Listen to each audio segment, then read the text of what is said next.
Hello friends, स्वागत है आप सभी का हमारे यूट्यूब चैनल हाई फाई महासंग्राम में। दोस्तों, इस वीडियो में बात करेंगे राष्ट्रपति या उससे संबंधित दो कार्य के बारे में डिस्कस करेंगे। एक वीडियो में हमने पार्ट में डिस्कस किया था उसका बेसिक स्ट्रक्चर क्या है, चुनाव किसमें बताया गया है, यानी निर्वाचन किसमें बताया गया, किस आर्टिकल में, महाभियोग किस आर्टिकल में बताया गया है और निर्वाचन की पद्धति क्या होती है। इस तरीके से हमने डिस्कस किया था। इस वीडियो में बात करेंगे उससे संबंधित कार्य। और यहाँ पे ये डिस्कस भी किया था टोटल कितने राष्ट्रपति रह चुके हैं, तो 17 रह चुके हैं और जिसमें 14 ये परमानेंट यानी 5 साल के पूरा कार्यकाल किया है और ये 3 जो हैं कार्यवाहक के रूप में राष्ट्रपति हुए हैं।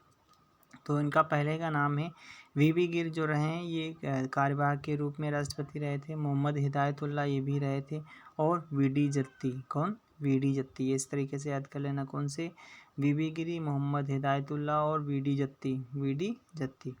आगे बात कर लेते हैं। डॉक्टर राजेंद्र प्रसाद जो हैं पहले राष्ट्रपति कहे जाते हैं और संविधान सभा के अध्यक्ष भी बनाए गए थे। कब? 11 दिसंबर 1946 को बनाए गए थे, 11 दिसंबर 1946 को।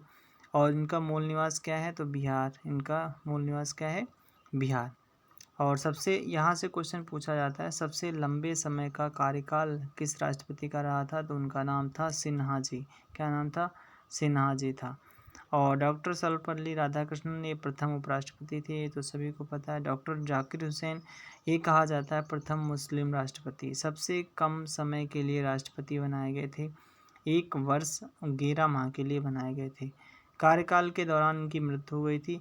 उपराष्ट्रपति जो हैं वीवी गिर, जिन्हें राष्ट्रपति भी बनाया गया, इन्होंने इस्तीफा दे दिया था। फिर क्या हुआ था? चुनाव लड़ने के लिए क्या किया था? वीवी गिरी ने इस्तीफा दे दिया था। फिर आगे बात कर लेते हैं सीजेआई।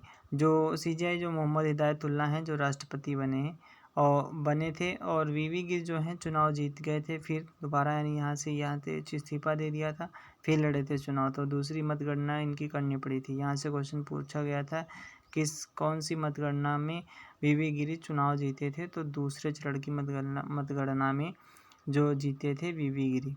अगला है फ़खरुद्दीन अली अहमद, कार्यकाल के दौरान उनकी मृत्यु हो गई थी और कार्यवाहक के रूप में जो बनाए गए थे उनका नाम था वीडी जत्ती। अगला है नीलम संजीव रेड्डी जी, इनका यहाँ से क्वेश्चन बनता है कि राष्ट्रपति बनने से लोकसभा के अध्यक्ष रहे और निर्विरोध चुने गए थे। कौन? नीलम संजीव रेड्डी, ये निर्विरोध चुने गए थे। आगे बात कर लेते हैं ज्ञानी जेल सिंह के बारे में सभी को पता है। तो ज्ञानी जेल सिंह जो हैं कहा जाता है पहले सिख राष्ट्रपति थे। कौन? पहले सिख राष्ट्रपति थे और एकमात्र राष्ट्रपति जिनका झगड़ा प्रधानमंत्री से रहा था, उनका क्या नाम था? राजीव गांधी। यानी इनका जो झगड़ा था प्रधानमंत्री से हो गया था, तो ये उनका क्या नाम था? ज्ञानी जेल सिंह। और जेवी वीटो एक डॉक विल विवाद, यानी कौन सा था? Veto power. जेवी वीटो पावर, डॉक विल विवाद इन्हीं के कार्यकाल में हुआ था। KR नारायण जो पहले दलित राष्ट्रपति बताए जाते हैं और अब्दुल कलाम जो हैं मिसाइल मैन के नाम से जाने जाते हैं।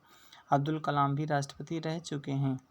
अगला है प्रतिभा देवी सिंह पाटिल, सभी को पता है प्रथम महिला राष्ट्रपति, भारत की प्रथम महिला राष्ट्रपति।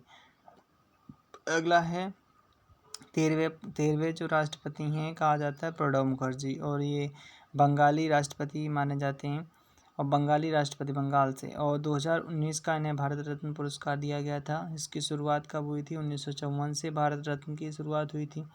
2019 में 3 लोगों को दिया गया था, एक थे प्रणब मुखर्जी थे, भूपेन हजारिका थे और नानाजी देशमुख थे। इस तरीके से याद कर लेना। आगे है अगला क्वेश्चन है 14वें जो राष्ट्रपति हैं रामनाथ कोविंद जी हैं और दूसरे दलित माने जाते हैं और यूपी कानपुर से हैं। कहाँ से? यूपी कानपुर से हैं। सबसे छोटा कार्यकाल किस राष्ट्रपति का था? सभी को पता है जाकिर हुसैन का, जो पहले मुस्लिम राष्ट्रपति माने जाते हैं। प्रथम दलित कौन थे? KR नारायण। और दूसरे दलित कौन हैं? जो रामनाथ कोविंद जी वर्तमान में। और अगला है प्रथम उपराष्ट्रपति कौन थे? सर्वपल्ली राधाकृष्णन। अनुच्छेद 60 में क्या बताया गया? राष्ट्रपति को शपथ दिलाता कौन है? सर्वोच्च न्यायालय के मुख्य न्यायाधीश, ये बताया गया है।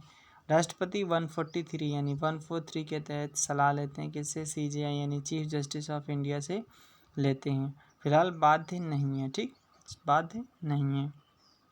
अगला है अंतिम अपीली न्यायालय, यानी इसे यहाँ पे जो अधिकार दिए गए हैं राष्ट्रपति के कार्य क्या क्या हैं, तो न्यायिक कार्य है, विधायी कार्य जो अध्यादेश लाया जा सकता है किसके द्वारा, 1, 2, 3 आर्टिकल 1, 2, 3 के तहत। प्रशासनिक कार्य जो नियुक्तियाँ संबंधी कार्य होते हैं प्रशासनिक कार्य के अंतर्गत आते हैं।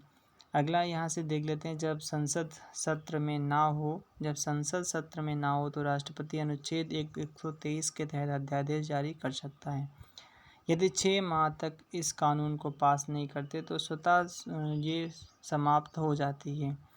और अनुच्छेद 331 के तहत क्या बताया गया है, 2 सदस्य मनोनीत करते हैं, कौन, राष्ट्रपति। वो कौन होते हैं, एंग्लो इंडियन होते हैं।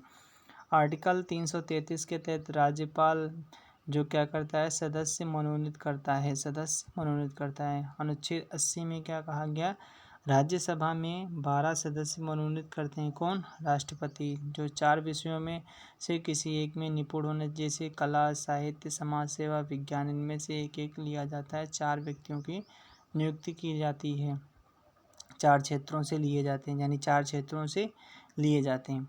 अगला है अनुच्छेद 85 में क्या कहा गया है, तो राष्ट्रपति लोकसभा को भंग कर सकते हैं, किसकी सलाह पर, प्रधानमंत्री की सलाह पर भंग कर सकते हैं। अगला है न्यायिक कार्य क्या क्या होते हैं, अभी बताया था। आर्टिकल 72 में क्या बताया गया,